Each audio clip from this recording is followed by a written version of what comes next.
I draw a lot of strength from and a lot of lessons, and that's my constant teacher is the waterfalls that we have on the property. So we have a series of 6 major waterfalls, but we toured about 2 kilometers or about a mile and a half of the river and the watershed here, and I consider it to really be a birth portal. So if you think about the birth process, you're released with all this water through your mother's hips or you come through other means, but there's a great release of water. And so when you're down at the waters and getting to know these waterfalls, I really feel like they assist in a rebirth of consciousness.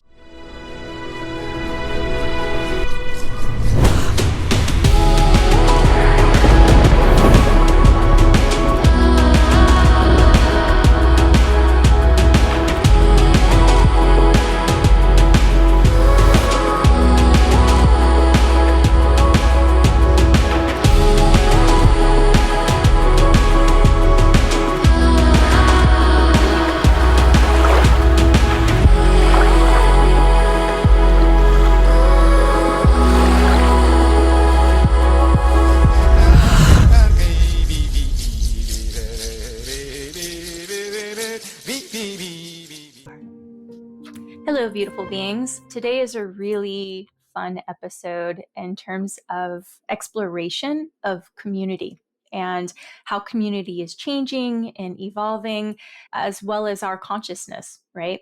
So today I'm sitting down with Ian Got it. Michael Hubert, who is a visionary leader and a co-founder of Holos Global, where he merges ecological stewardship with transformative wellness experiences. With a background in architecture and sustainable development, he previously served as the Director of Projects at Esalen Institute, leading the campus renewal initiatives to rebuild the facilities. He also holds a master's in counseling psychology and community mental health from the California Institute of Integral Studies. Today, Ian Michael continues to inspire through his work at Holos, blending Indigenous wisdom with modern approaches to healing and sustainability. His commitment to fostering deeper connections between people and nature has made him a respected figure in both the wellness and the sustainability sectors.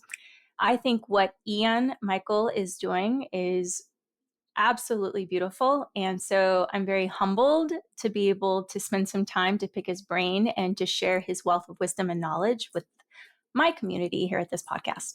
Welcome, Ian Michael. Thank you so much for having me. So Holos is in Costa Rica. Can you tell the viewers a little bit about Holos and why Costa Rica was the particular place that you decided to build Holos? Yeah. So Holos was a dream that evolved throughout my life, but was really inspired by a gentleman named Stan Grof. And Stan Grof was a transpersonal psychiatrist from the Czech Republic. And as I finished my time at Esalen, he and his board came to me and they were interested in building a center for transpersonal psychology, a place where a lot of different traditions of psychology and healing would be welcome and that they could evolve that field. And so that initial spark was what ended up becoming Holos. And I had a lifelong dream of living in Central America and being able to farm regeneratively and live off the land as much as possible. And so we merged these two visions, and I proposed to him that we do it in Costa Rica. And the reason being that there's good laws here for working with alternative plant medicines, and also the growing conditions are such that you can really have a robust farm. So we originally in 2018 started looking at land over here, and in 2019 found this area, the Diamante Valley, and eventually in 2020 and 2021 started to settle in to this land. And originally we started just by running retreats in Guatemala and Costa Rica in 2020, and that was one of the hardest times to start a retreat business in the history of retreat businesses. And so instead of running retreats, I came and I settled into the land here in March of 2020 and really got to know the local people and just wanted to see, is this the fertile ground for building this vision? And the word holos means wholeness. And it was a bit of a tip of the hat to Stan Grof, who started holotropic breath work. And the word holotropic means anything that moves us towards wholeness. So he developed this breathwork technique where you could go into altered states of consciousness or non-ordinary states of consciousness and access material from your psyche and work through, different issues and traumas. And so Holos is really a place and an experiment of how do we use holotropic states to bring us into a place where we recognize our innate wholeness. So that's our basic vision, is that we're all just here to realize that we're already complete and that we live in this complete system, which is our planet, which is really already very beautiful. And all we need to do is be co-stewards of the land. So that's really what we're up to down here, is trying to create the right conditions for people to Mhm. thrive and to have a container or a place where people can go to feel safe and have these really deep transformative experiences. Mm. Yeah, and so the little bit that I do know about Costa Rica is that it is a very green state, and then also, am I accurate in saying that it's neutral politically, and then also doesn't invest in an army or the war machine? Yeah, exactly. Sometime in the 70s, it seemed like there was a lot of really conscious people that were running the country, or there was like a wave of consciousness. And so they realized two things. They abolished the army, and so it is a neutral state.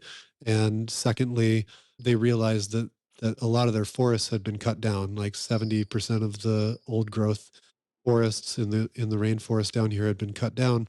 So they created some very progressive environmental laws around protection of forestry, Mhm. and now it's back to about 70-80% of the whole country is forested. So it's really one of the great success stories in the world of what's possible in terms of policy influence in Mhm. ecology. And just down the road from us, an hour or so, is the Osa Peninsula.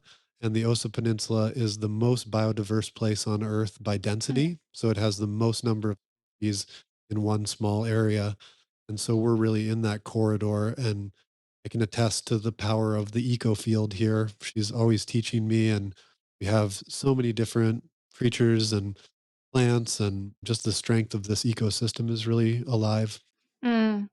Do you believe that there's a spiritual vortex located there in Costa Rica? Absolutely. There's a lot of people that talk about the eagle and the condor prophecy. And this was a prophecy that was in multiple different traditions, indigenous traditions throughout the Americas. And basically, it's that there's these two forces of the eagle and the condor, and they come together in a time when the world is in need. And the eagle really represents the West and the North, and like the mind, and how, a lot of this world and civilization was built by this eagle consciousness, and the condor flies a little bit higher, and it more represents the South, and it represents the indigenous wisdom and the plant medicines and really being connected to the earth. And the interesting thing about the condor, or in Costa Rica, there's a tribe, the Bribri, who believe that these birds, like the vulture, are the most sacred animals on earth because they go and they eat what's Mhm. dead, and so they transform into life that which is dead and which no one else in the ecosystem wants to Mhm. touch. And so eagle and the condor story is really about these two ways of being and thinking coming together, and people look at Costa Rica as that point. And then the other thing that's really alive for me in terms of mythology and what we're doing here in the Diamante Valley, Holos is nestled right in the middle of Costa Rica, kind of on the Pacific coast, and it's in a valley called the Diamante Valley, the Diamond Valley. And the reason it's called the Diamond Valley is for the Diamante Falls. It's a waterfall that we can see from a lot of the property. It's 600-foot tall waterfall. It's the tallest in Costa Rica. And there's a saying in Buddhism, Om Mani Padme Mhm. Om, and it basically means that at the center of the lotus, there's a Mhm. jewel. And I think of Costa Rica as this lotus in the center of the Americas, and the Diamante Valley is the jewel in the center of the lotus that is Costa Rica. Mhm. And so this is absolutely a vortex, which I've spoken to a lot of the indigenous people that still have stories of when they lived in this valley, and they used this valley as a portal. There was times that they would bury their ancestors in the valleys down here and on the ridges, and then they would go and hike to the top of the 600-foot waterfall and watch their ancestors transition from the earth to the heavens. And So it's absolutely a vortex. And the other thing that I draw a lot of strength from and a lot of lessons, and that's my constant teacher, is the waterfalls that we have on the property. So we have a series of 6 major waterfalls, but we toured about 2 kilometers or about a mile and a half of the river and the watershed here. And I consider it to really be a birth portal.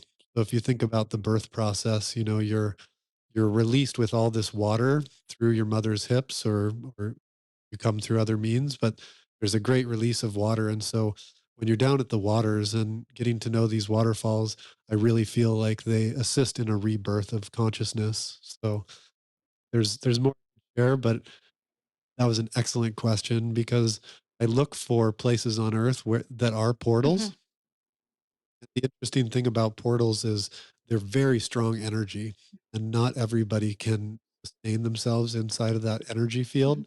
And sometimes these are places where people just come for a short amount of time Hmm. and then go Hmm. and take the lessons from what they've gotten from the place. So Esalen was very much a place like that. There were people that were, the diehard Gestalt grounded people that were able to survive decades of that eco Hmm. field, but Esalen is perched on the edge of these cliffs on the Pacific in Big Sur, and there's a hot springs and there's a creek and a waterfall in the ocean, and there's so much life force and energy there. Some people can only like receive some healing and then go in their world, and I find that that's the case here at Holos too. People come and they have these really powerful transformative experiences, and some people stay for longer. So we've created a community here to tie us back into the earth and to steward this place. But it's very much a portal. Thanks for that question. Just a gentle reminder that if you're doing the inner work or feeling called for deeper self exploration and transformation, that my practice is here to support you. My role as a transcendental mindset coach is to serve as a compassionate guide and mirror, reflecting your inner brilliance and potential because you came to this life with everything it is that you need to align with your path and purpose.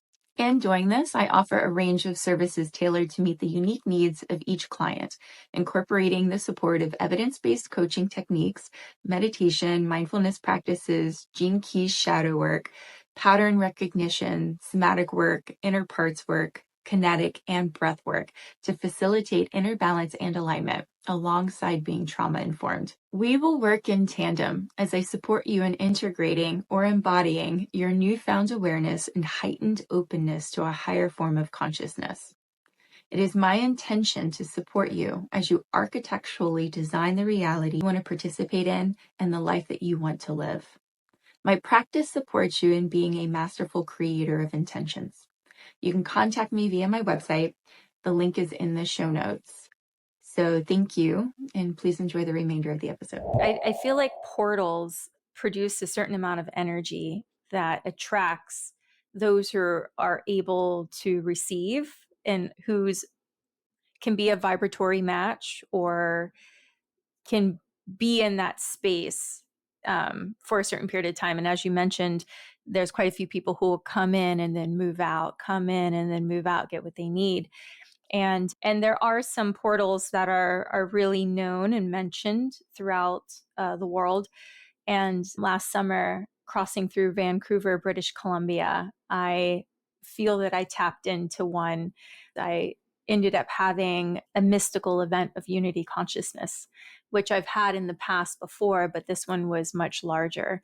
And I really feel it had something to do with that particular area in Vancouver, British Columbia, because I kept feeling called to it. And there was all these synchronicities that kept telling me to go. And when you follow those synchronicities, when you follow those callings and those nudges and the intuition, there's very much something there for you to receive. Absolutely. And I really appreciate you mentioning Vancouver. It's a place that's really dear to my heart. My mom finished her undergraduate degree there, and my dad finished his postdoc.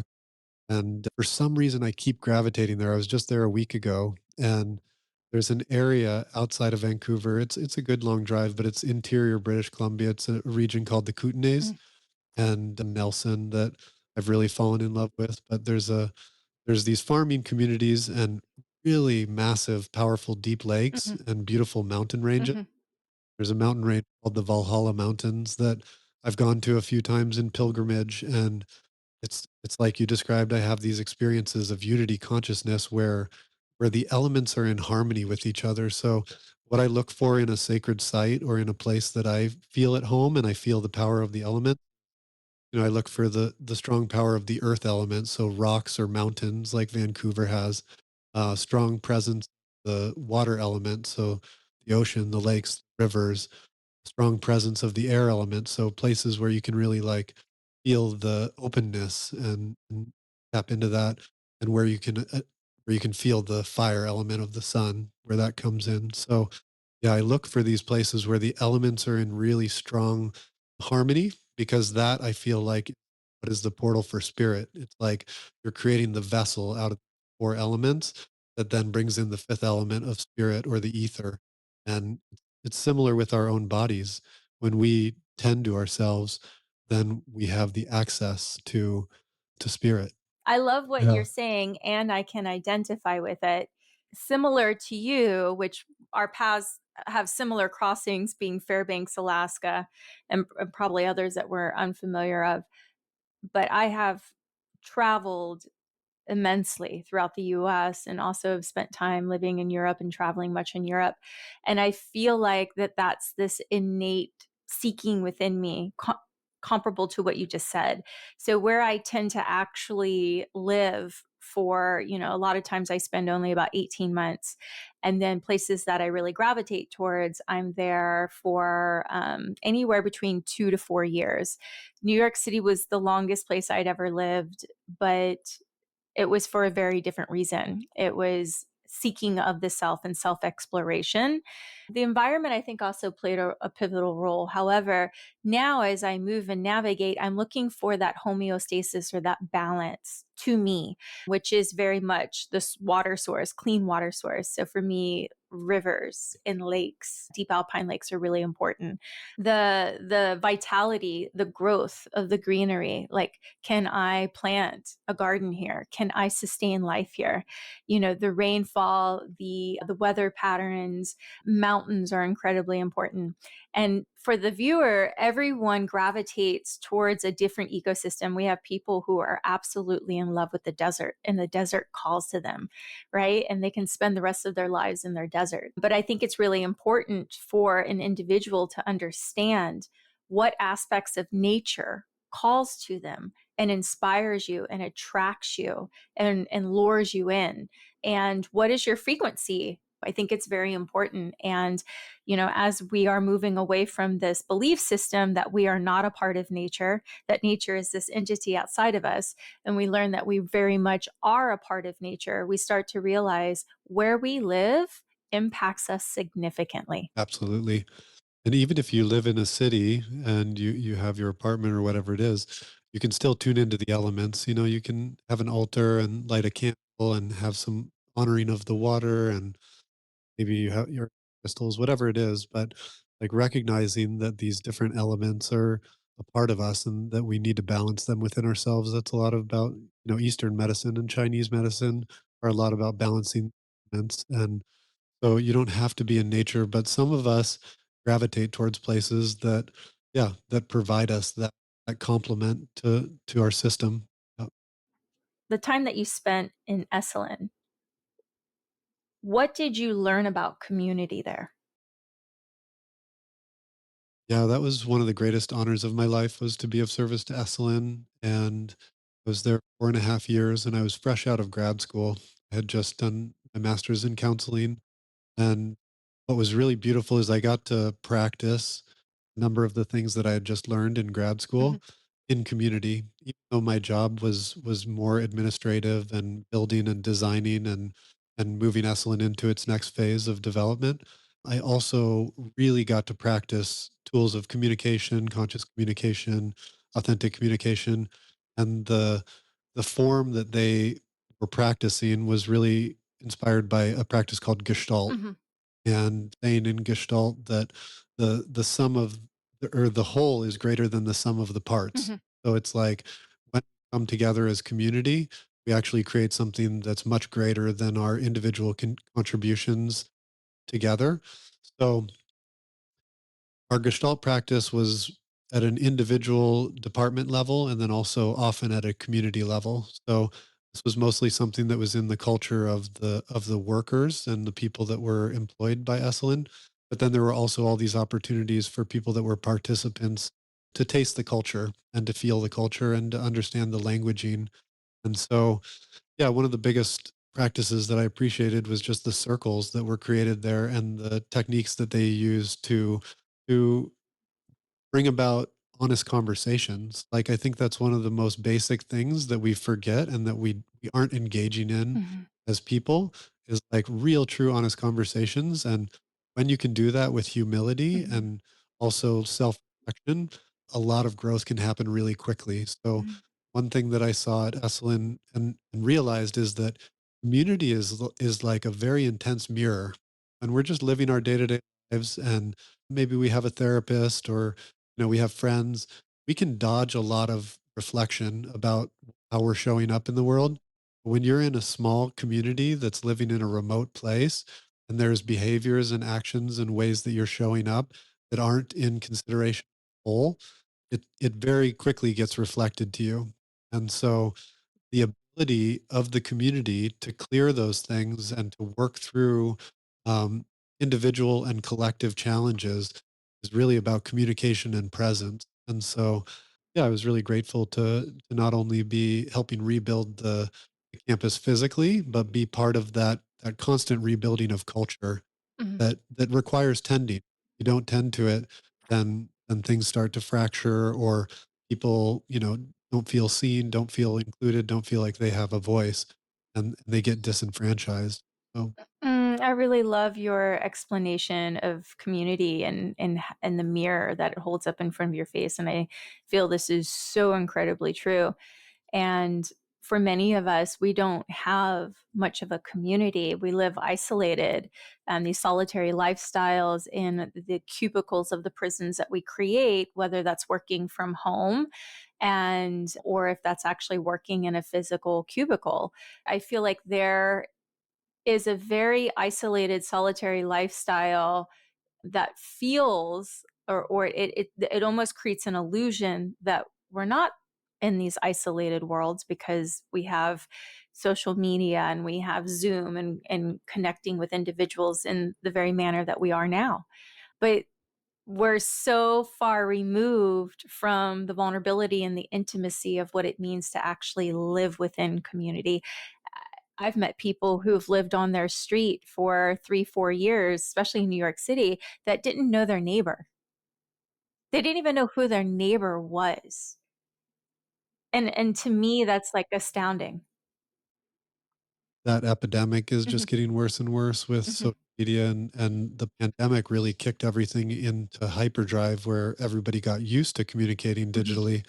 And this topic is so dear to my heart because I have two girls that are basically teenagers, 12 and 19, mhm, and a majority of their socialization is digital. mhm, And my 12-year-old, I talked to her, she built an online community around a program, Roblox, and she builds like full little worlds that her friends interact with her in. And so I talked to her about her friends and she's like, "Oh yeah, we might meet in person when we're like 17 or 18." I'm like, "That's 6 years from sweetie." And so we were together a few weeks ago and just having a conversation about like, how is that for you not to have that many friends in person? And you could see like there was a sadness. Like people want mhm. real touch and real connection. And like there's something where we're going to lose the abilities to read each other's facial Yes, expressions and like really tune into each other. yes. And that genuinely concerns me. Yeah, I know that every generation, the older generation are like, "Oh wow, I'm kind of concerned about this younger generation," but there's something fundamental about our capacity to be feeling human beings and mhm, use our five senses mhm, and our intuition to tune into another being mhm, instead of through these intermediaries of avatars mhm, on a screen. So I appreciate you bringing that up mhm, because it really is important to my heart to create mhm, environments where people can really connect and meet each other mhm, and learn to build our character structures in ways that are actually attuned. Yeah, so that's a big part of my mission mhm, and what I feel is important is to create these environments Mhm. where people do they take the time to be one on one Mhm. or in a setting. Like at Esalen, they have hours where the Wi-Fi is cut off, so Mm. there's no cell reception out there. So Oh, I love that. kind of forces people during meal times to Mhm. have the one on one. Same thing happens often in plant medicine retreats Mhm. where you'll be asked to either turn in your phone or take breaks from it, Mhm. and just by the programming itself, it like requires you to be present and start to you know flex those muscles of being express yourself and be witnessed, and also to understand and empathize and feel what other people are feeling. And for those who are not familiar with Esalen or have been to Esalen, can you kind of break down what Esalen is? Yeah, Esalen was very much the birthplace of what was called the human potential movement. So it was started in the 60s and by Dick Price and Michael Murphy. And it was a vision to bring together the great minds and practices and see what would happen if they were given a place and nurtured in their expression. So a lot of different practices in transpersonal psychology were started there, and dance movements and embodiment practices, mind body spirit connection practices. They also did a lot of political work during the Cold War in trying to bridge the gap between the Soviet Union and the US.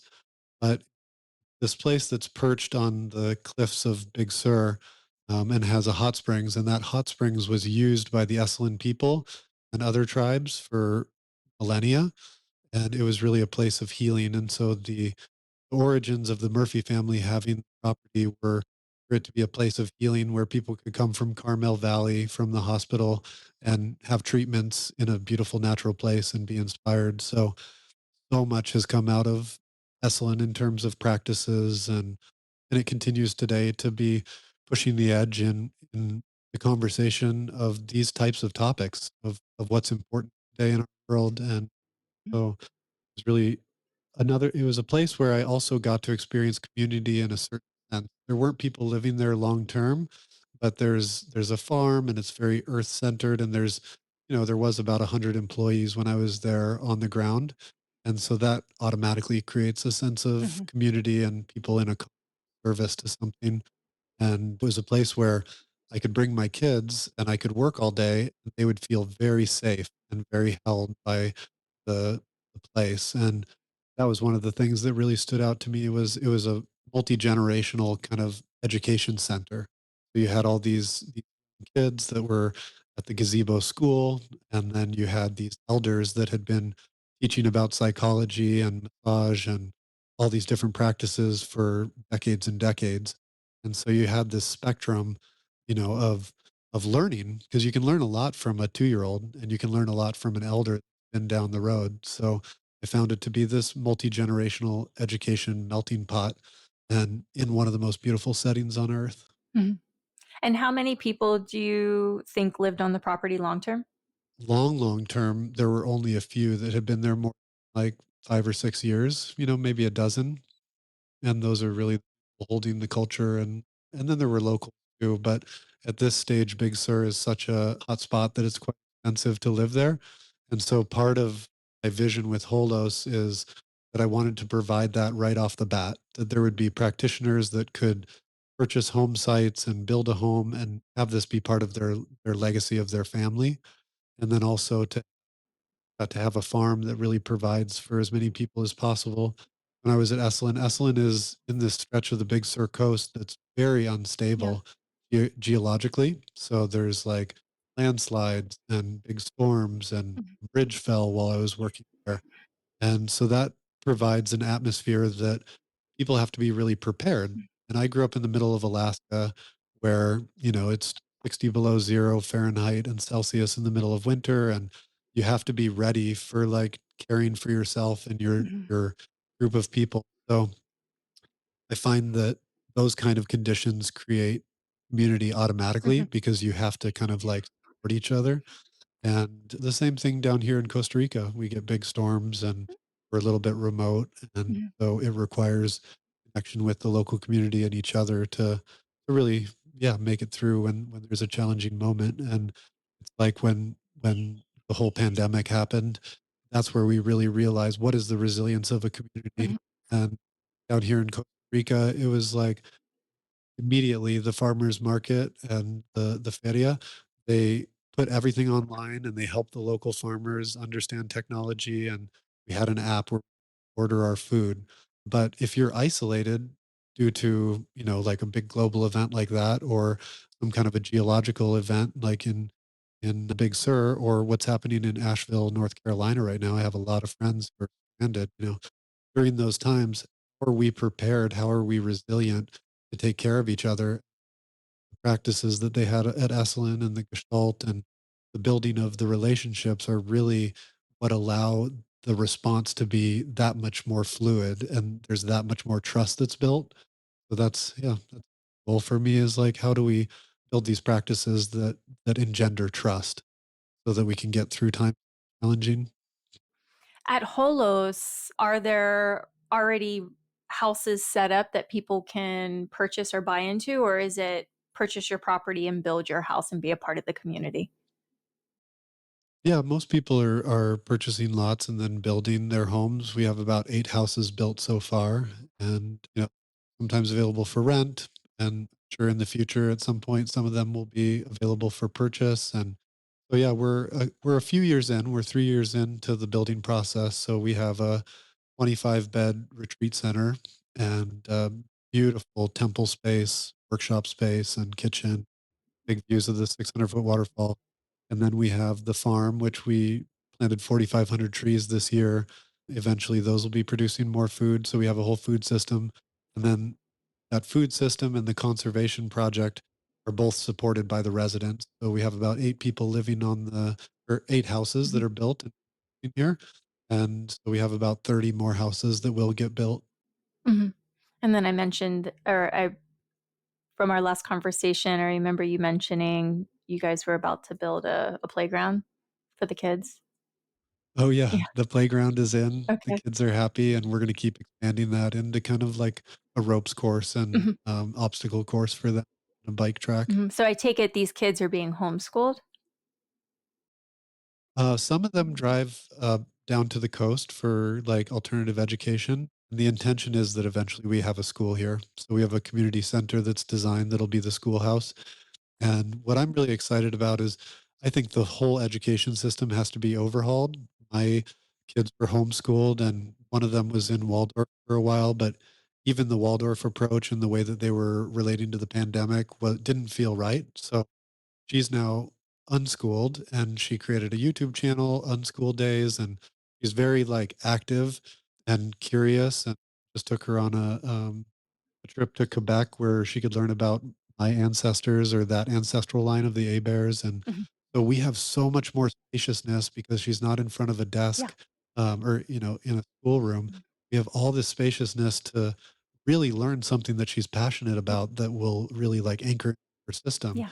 And, I was like in the gifted and talented programs when I was really little, which was really helpful. Mhm. Like my elementary school education was amazing. I had great teachers, and we were kind of rural, and there was a lot of one-on-one attention. Mhm. As soon as I got to middle school, I lost all interest. Like I was really bored, and in high school the same. I still got good grades, but it didn't engage me. So Mhm. my hope is that we can build education systems around the way the that our neurology actually works. Like our education system has not significantly changed in the last 100 years, but we know so much more about the human condition, about all of these different things. So my hope is that there's going to be a time where we wake up to this, and that there's online curriculum and groups, and we can have tutors that are high level, or you know I don't love AI, but there's great applications of AI, and education is one of them. And so kids can learn online, but then have very dedicated time for embodied practices, for socialization, for exploring nature, and all of these things. So it's something I'm really passionate about, and I'd like to find the right collaborators where we can actually build a curriculum that's not just here for Holos, but that can impact people globally. I love that you're bringing this up, and I'm just like about to jump out of my skin because this is a passion of mine. Is very much wanting to move a lot of my work into school systems and teaching what is it to embody information rather than to memorize, regurgitate at a test. And then it just vanishes, right? So I really love the Montessori school approach, which is kind of what you had just tapped into, which is lean into your areas of interest, because if there are areas of interest that are calling to you and it resonates, you're more likely to truly learn the information. So it's not memorized, it's actually embodied and integrated, which means it's going to be with you Exactly. for life. And if you allow a child to navigate its natural curiosities, that child will want to learn.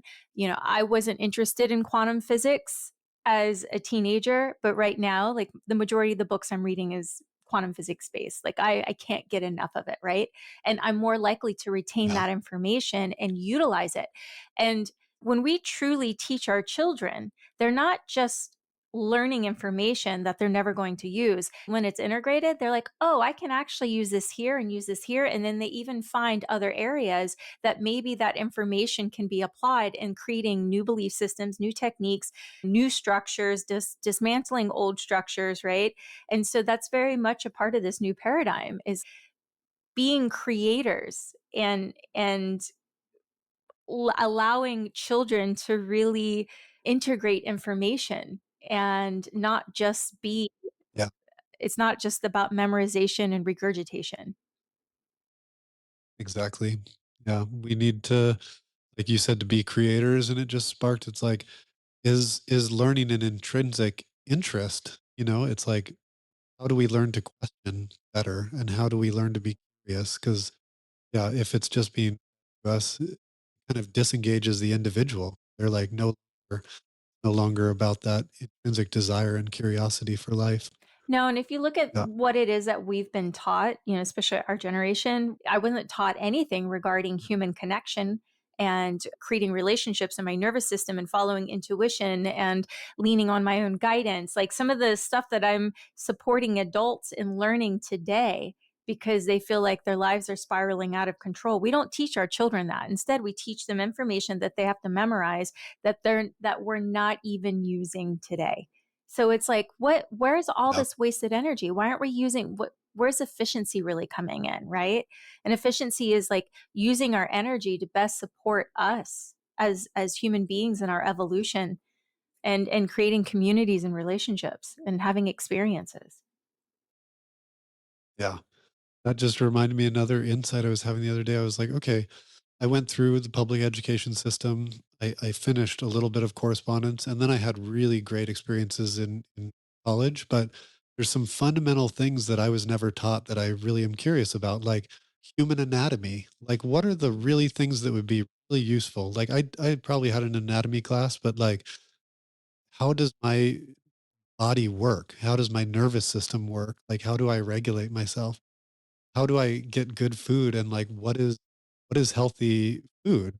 Like those basic things that would actually support a healthy population are not the things that we Well, the information also that's being taught is outdated. We're not even wanting to honor the findings of quantum physics because so many people in academia feel like their work is now obsolete. And they're not wanting to admit that a lifetimes of work has been built around information that is now outdated and not considered true in the realm of science. yeah, absolutely.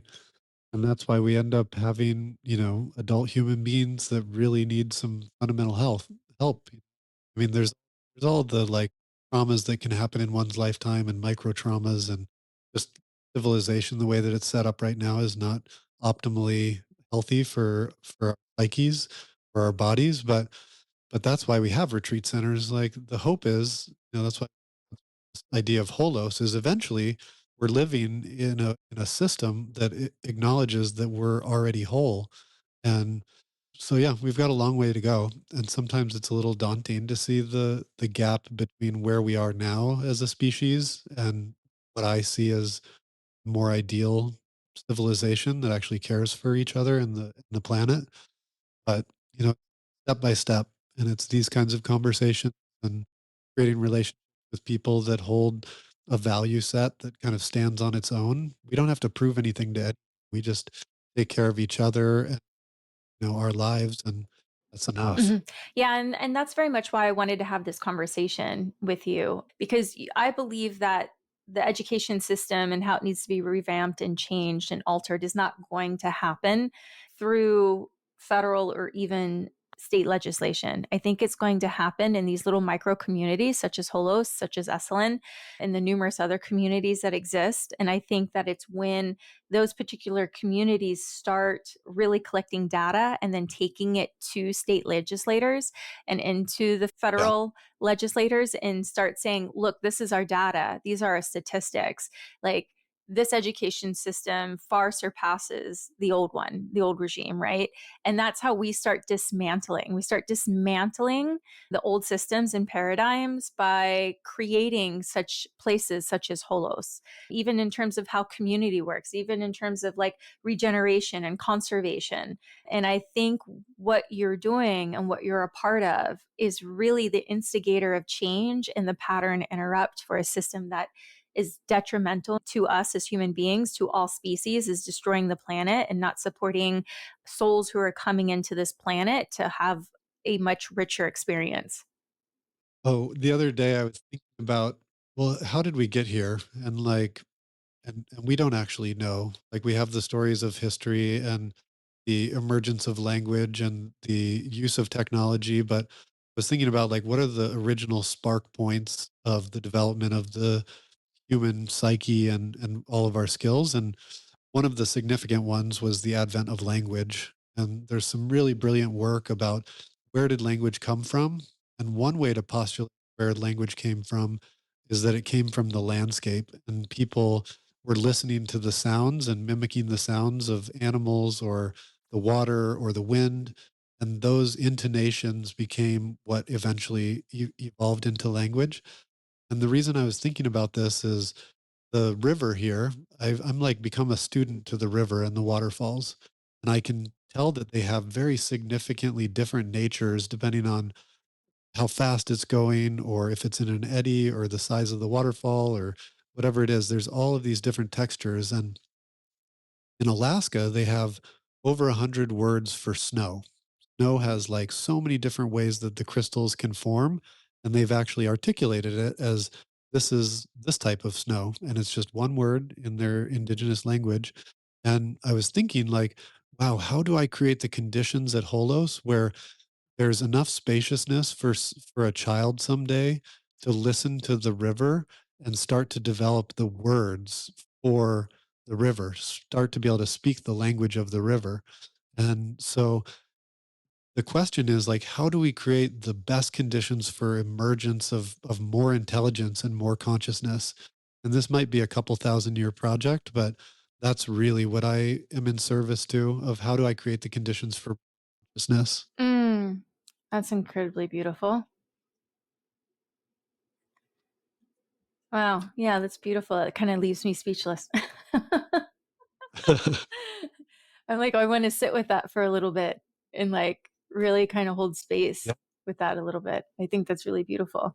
There's so much wisdom in the water. And I really understand the more time I spent in the Pacific Northwest, in the rivers and in the alpine lakes, I really understood our ancestors, especially those who operated in the feminine realms of mysticism and esoteric spirituality and esoteric Christianity, right?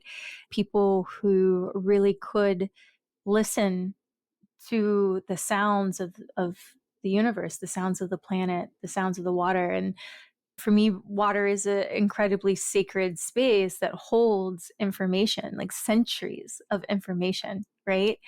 And we have science that supports that water has a consciousness. And it's how do we remove the division, the separation between ourselves and water to really receive the information of the water. And for some people, that might feel a little woo woo, but there's some science. Give it a Google. In regards to Holos, we've touched on a little bit of conservation.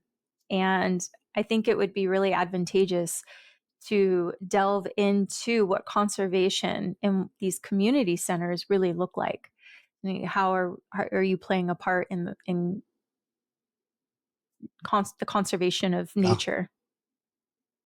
Yeah, absolutely. Yeah, there's two pieces of it. One is conservation and the other is regeneration. So this landscape was 200 acres, and there was a section down at the river that is mostly second growth forest and has a diversity of species. I've even seen a black jaguar down there and monkeys, all these different things. So that area, the only development, I guess you could say, in that area is trails to access the waterfalls and to give people the opportunity to be in communion with that area. So that's about a quarter of the property is in conservation down at the rivers, and thinking in terms of water, how do we make sure that the water is cleaned and is well stewarded? So the watershed is like the main priority. Everything that's a creek or spring or along the river, that all gets the highest level of protection. And then moving up into the development, it was mostly cattle farmed, and cattle can be used or cows can be used in a way that actually can be regenerative to a landscape, but mostly in the Great Plains. So, the buffalo used to move through and they actually developed the topsoil by the way that their hooves stirred up the soil and by them pooping. Mhm. And so but on a landscape like here, which is heavy clay soils with steep slopes, the cows actually just basically destroy the ecosystem, Yeah.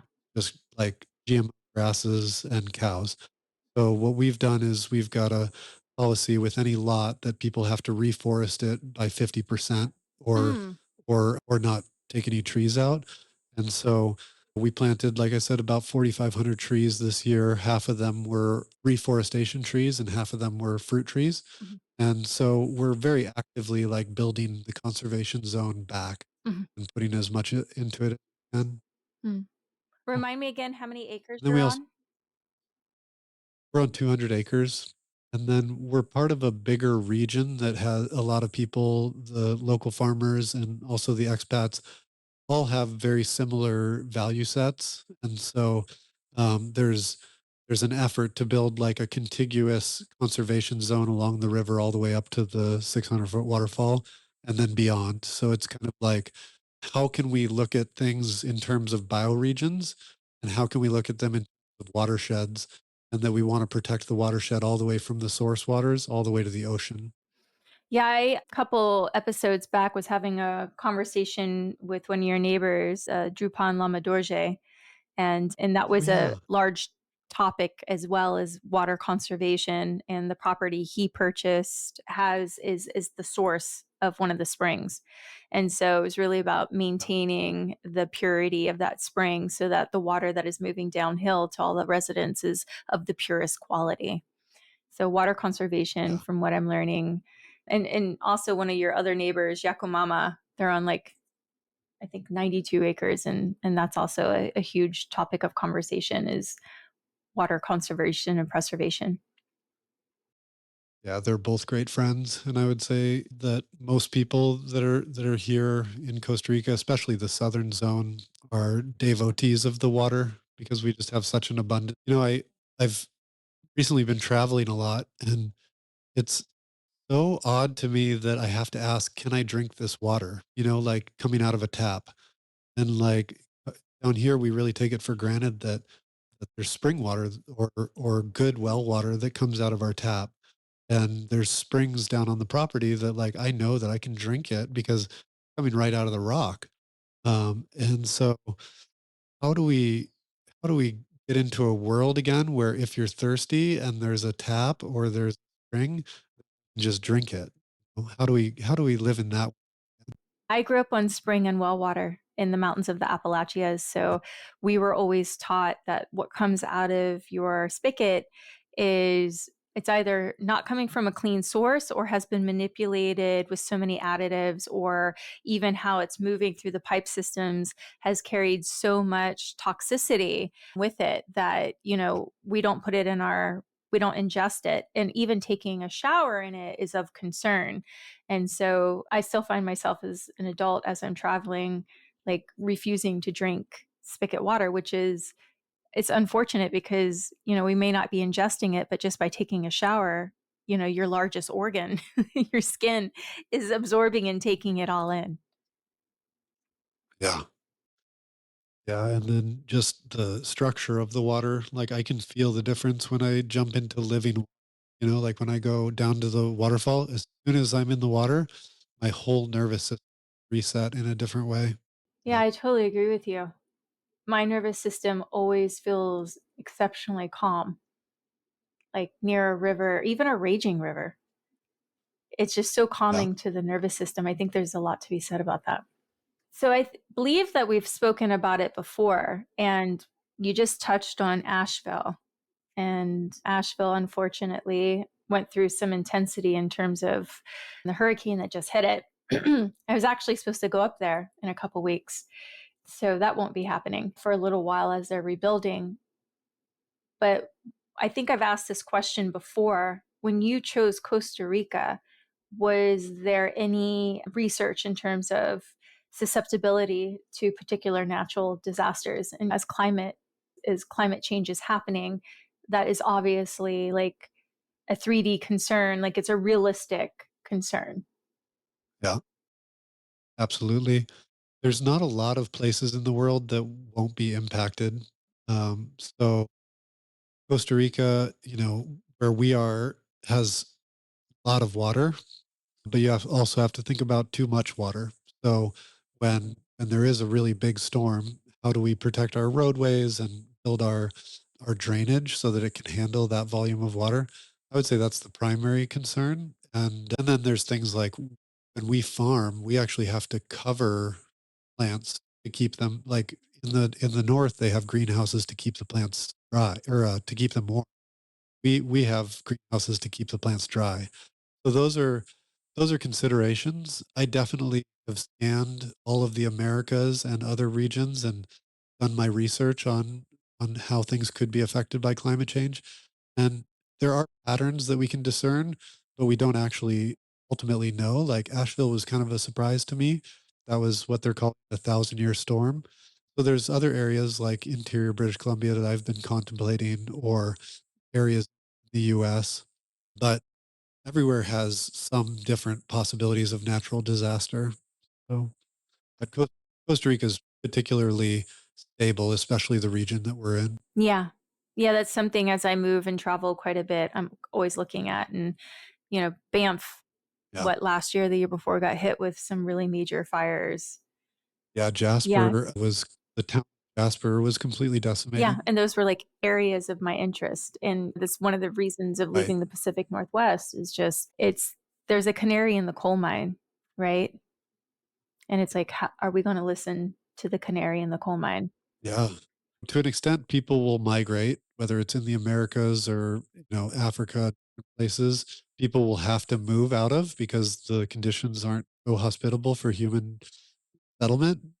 And there's the other reality where we just have to be prepared and like have fireproof homes in some of these regions or like fire. And that's another importance of this conversation in terms of community, right? Because as people are leaving and there's a migration, right? A domestic migration of people leaving and even international migration of seeking safety. What do these communities look like? How are you moving into it? What kind of community do you want to be a part of? And, I believe that this is becoming something more and more that people are talking about and discussing. Absolutely. Mhm. I know that you have a retreat center that you welcome teachers and gatekeepers of wisdom and all kinds of beautiful people of service moving through. Can you tell us a little bit about Yeah. that and what that looks like? Yeah. We have this really amazing space up on the ridge, which is kind of the center of this larger valley. So we're up on a ridge surrounded by mountains and there's a view of a 600-foot waterfall. And we've run about 100 retreats through the retreat center. So we have 25 beds right now. We're eventually going to expand that. And a lot of the food at the retreat center comes from our farm. And I've just seen the most profound transformations that people have had there because this landscape like supports it. This landscape, yes, please bring people here, have them experience the awe of my beauty. And just that experience of awe really opens people up.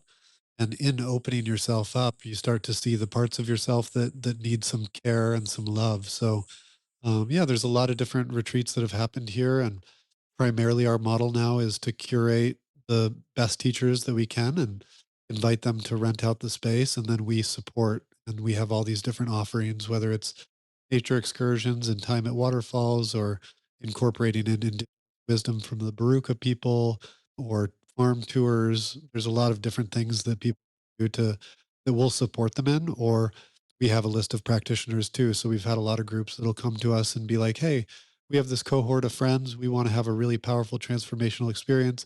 Can you build us a package that serves us, that may include plant medicine, that could include hiking to the top of the 600-foot waterfall, could include breath work or dance? So we'll curate this powerful experience for a group of people. Yeah, we welcome you to come. This is one of the gems of this planet. Can you speak to the nervous system a little bit? Because I think that that is something that there's a demographic, there's two camps, right? There's the people who really get it, who understand the importance of nervous system regulation and how it can transform your life, your internal world and your external world. And then there's other people, I think, that don't even quite understand the power of the nervous system and the importance of regulation of the nervous system, and feel like life is happening to them rather than through them because of the nervous system. Yeah. So if you've made it this far through the podcast, that means that you have a certain capacity for attention.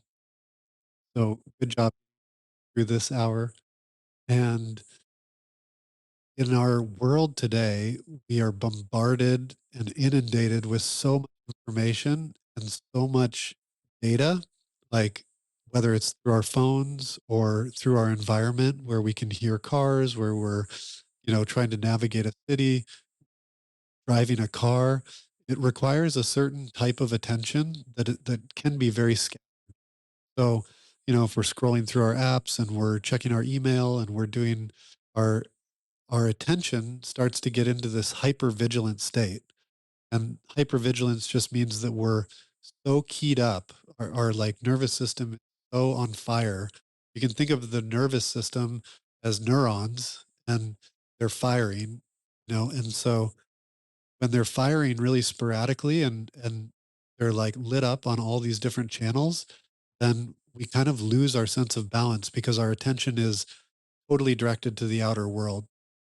Whereas our nervous system wants to have these moments of rest where we can actually like find our center, tune into ourself, and then fine tune like, oh, what are we actually feeling?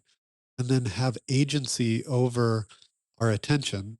So if we're in that state of constant hypervigilance and just the next thing, then we never have a chance to rest back into ourselves and make a conscious choice.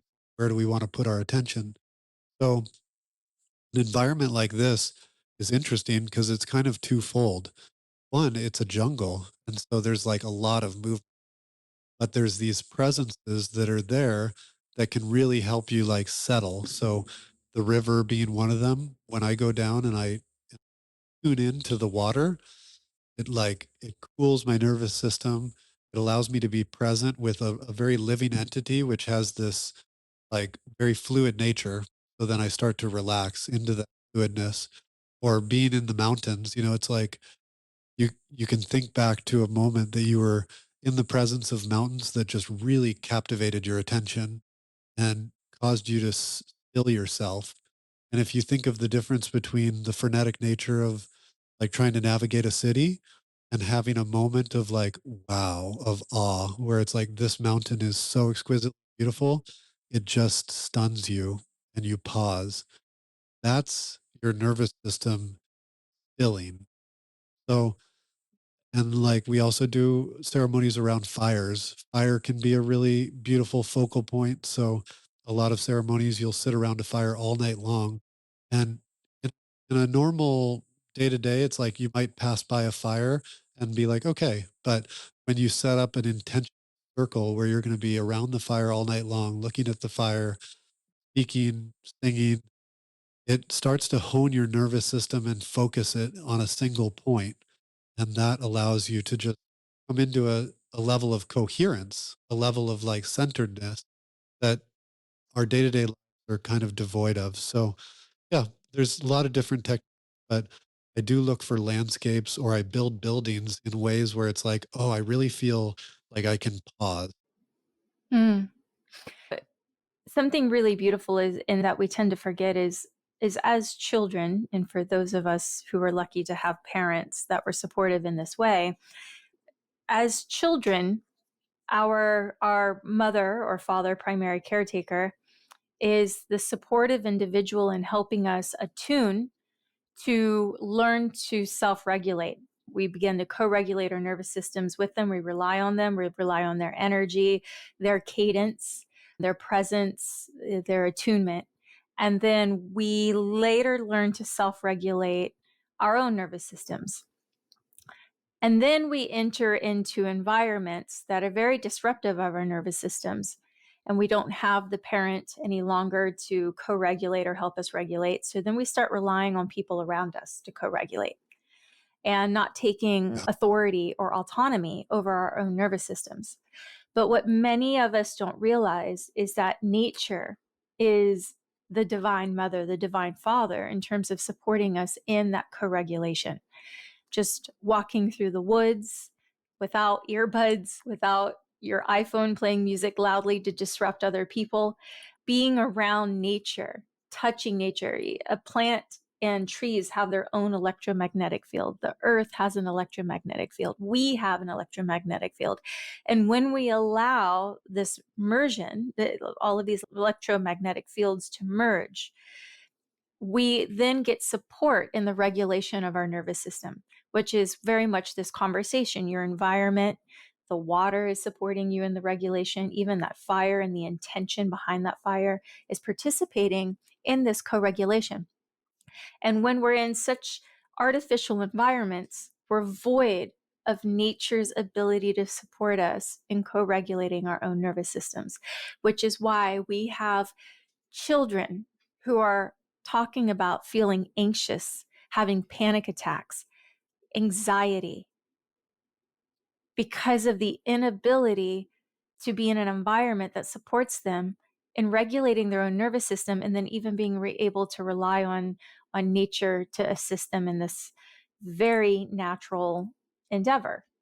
And I think that's also why these communities are really important, because these communities are yeah, conscious, they're intentional to support the many different aspects of what it is to be a human being. absolutely. Yeah, in our retreats, they're mostly group retreats, 12 to 20 people, and there's so much opportunity for self-expression and being mirrored and like being able to express things. And then in the deeper moments, people have an opportunity to feel a safe enough container, enough holding where they can bring out parts of themselves that they don't feel like they can hold themselves. So, sometimes our nervous is just holding and gripping on to a really deep feeling of sadness or anger, or maybe it's the anxiety we're talking about, or just something inside of you that you haven't been able to digest in your own psyche, something that feels too big. A lot of times people will have experiences where it's like, wow, I just don't even know that I can feel this. This is so intense. But when they're held by other people or they have another witnessing environment, then they have the courage to like really tap into that, as scary as it can be. And then they realize, oh wait, I made it through that. And then, the next emotion is so overwhelming. So Yeah. Sadhguru has a place Uh-huh. in Tennessee and just purchased additional acres and is creating communal living, recognizing the importance of community and communal living. And we'll be building condos, apartments, and houses to support people who are wanting to have a more conscious lifestyle and who want to participate in community. And I'm sure he has some sort of stipulations on those who want to be a part of the community. And that opens the door for a discussion regarding your community. with these communities, what stipulations are there? Can anyone just come in and purchase property? But yeah, we have an application process. So we're trying to create a good balance, different ages and different interests, but also everybody having some common values around love of nature and wanting to support regenerative agriculture. And I would say that most everyone also occasionally appreciates working with plant medicine and master plants. But what I've found is that we're not broadly advertising that we have a community for people to live in, and the right people are attracted and gravitate to this. And the other reason we're not pushing, like for people to come join the community is we want to know that it's people that really want to be here and that are really going to contribute to her. And but once you're in the community and you've built here, it's set up in a way where nobody's forced to participate in any particular way. We try to create as many opportunities for people to connect or to contribute to the farm or to contribute to the school as possible. So yeah, it's fairly open, and it also attracts a diversity of people. Some people that are retiring and want to have a place that they can enjoy nature. Some people that have young families that really want to live in a new way of being. Some young professionals that it's their dream someday to be here and contribute to the Street Center. So we have a really beautiful diversity of people that are attracted to what we're doing.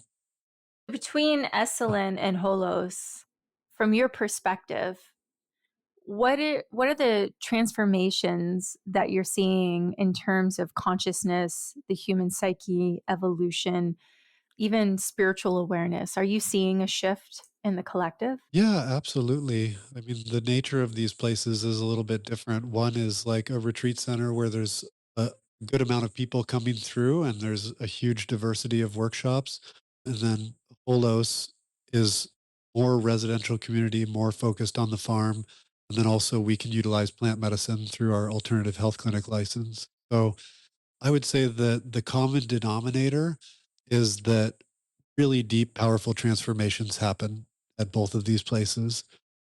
We're both on sacred indigenous land that we honor that and we work to continue to reciprocate, and to have a reconciliation with those original stewards of the land. We both come from deep lineages, with Stan Groff being a bridge between the two. And I think what Holos is evolving into is more of a long term living experiment. And Esalen is very much like the place that people go for the tune up, for the education, to learn Esalen massage, to learn Gestalt, or yeah, Mhm, and just because of Esalen's proximity to LA and San Francisco and the US, it can be a mm, it can really be a beacon in that place. Whereas I feel like mhm. Holos is more of the immersive experience where you're so deep in life itself, so deep in the communion with the element. So yeah, they have their distinct personality. The landscape inform, what can be done there. Hmm, that's beautiful. Well, as we're nearing the end of this conversation, I'm wondering if there's anything that you're wanting to circle back to or tap into that, maybe you want to unpack a little bit further, or if you're feeling complete with this conversation. Yeah.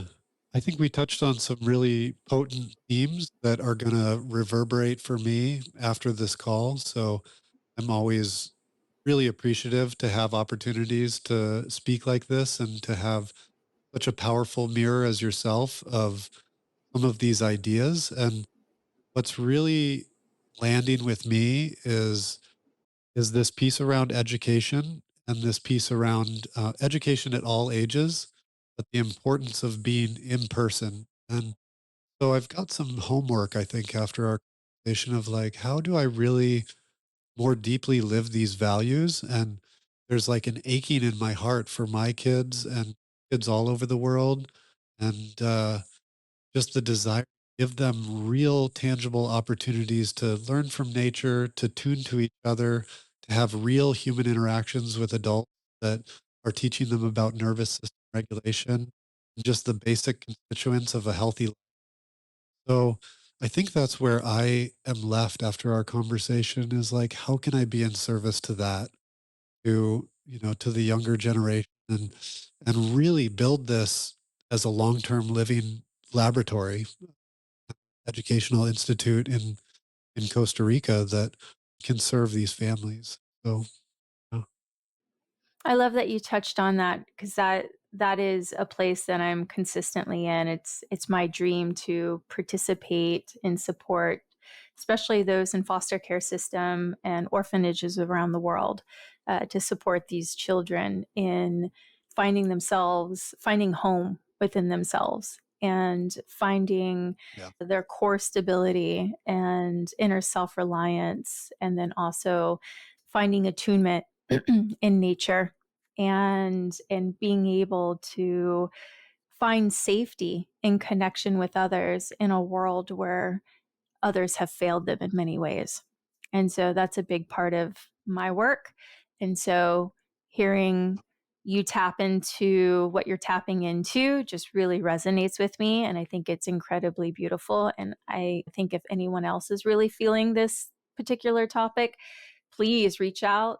Let me know. What are you doing? Are you instigating, participating in something? What are your thoughts on this topic?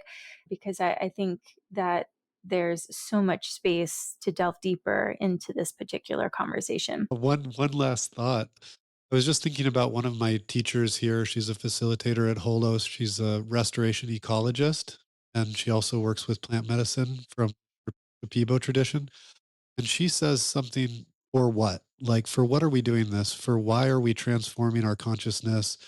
So, what is the whole purpose of Esalen? The whole purpose of Holos?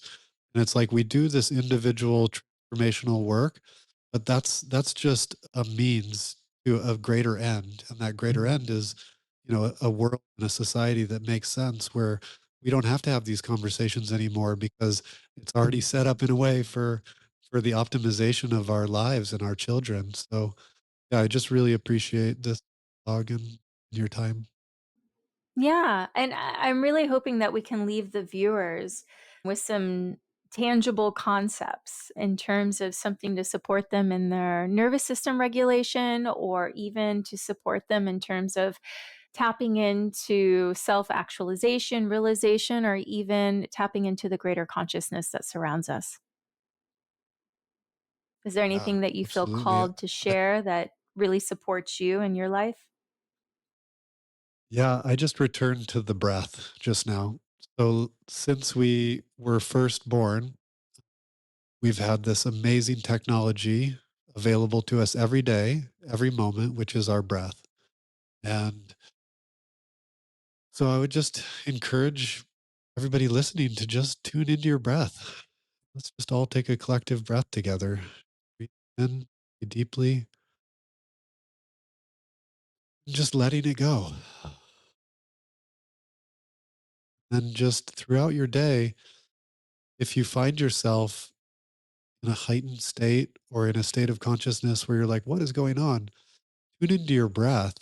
And just by changing the cadence of your breath, you're going to change the texture of your consciousness.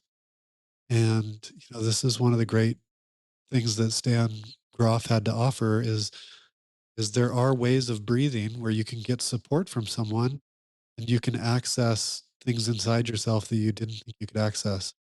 But on a very basic level, if we just used breath as a way to calm our nervous system, I would say that's the go-to that I have. Like, realize that you're breathing, take a deep breath, and release whatever is not serving you. It's that simple. Yeah. Mm.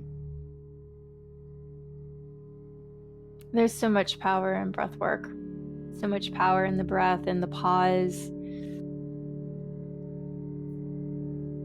Some of the great sages of Tantra 5 to 7,000 years ago found self realization in the breath. Meditation in the yogic system stems from the breath.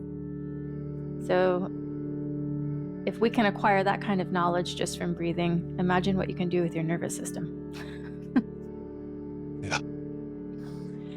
Ian Michael, it was such a pleasure to have you. I love what you're doing with the community, and I love your work, and I'm so appreciative and have so much gratitude that you're on this planet supporting individuals as you are at this time, supporting the collective. And it sounds like you're raising very conscious little beings, and just have so much gratitude for what it is that inspires you and what you're attracted to support in terms of healing in the collective.